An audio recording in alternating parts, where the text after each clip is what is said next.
बहुत समय पहले त्रिपुरा के राजा धर्ममाणिक्य अपने पूर्वजों की रंगामाटी विजय की कथा सुनना चाहते थे। उन्होंने अपने राज्य पुरोहित से पूछा, जो शास्त्रों और इतिहास के जाता थे।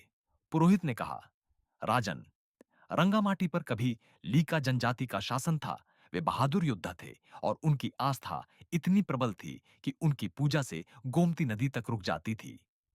लेकिन त्रिपुरा सम्राट जुझारू फा ने उनकी शक्ति को चुनौती दी और रंगामाटी पर चढ़ाई कर दी। त्रिपुरा सेना ने लीका गांवों पर हमला किया, जिससे लोग भागकर किले में शरण लेने को मजबूर हुए। हार के डर से लीका राजा ने भूसी, धान का छिलका की एक ऊंची दीवार बनवाई।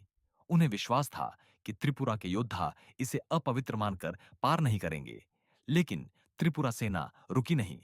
सम्राट जुझारूफा ने तलवार उठाकर आदेश दिया, सेना, भूसी की दीवार पार करो, आगे बढ़ो।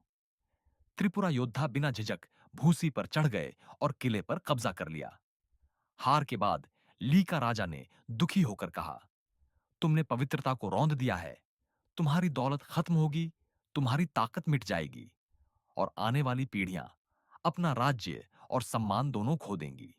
एक दिन तुम्हारे वंशज गरीब और निर्बल हो जाएंगे और तुम्हारी शक्ति केवल इतिहास के पन्नों में रह जाएगी। लेकिन सम्राट जुझारू फा ने लीका योद्धाओं को खत्म नहीं किया।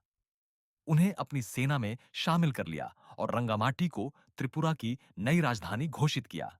इसी दिन 590 ईस्वी में त्रिपुरा युग त्रिंग की नींव रखी गई। यह जीत न केवल एक भूमि का अधिग्रहण थी, बल्कि एक नए युग की शुरुआत भी थी, जिसने त्रिपुरा साम्राज्य को अमर कर दिया।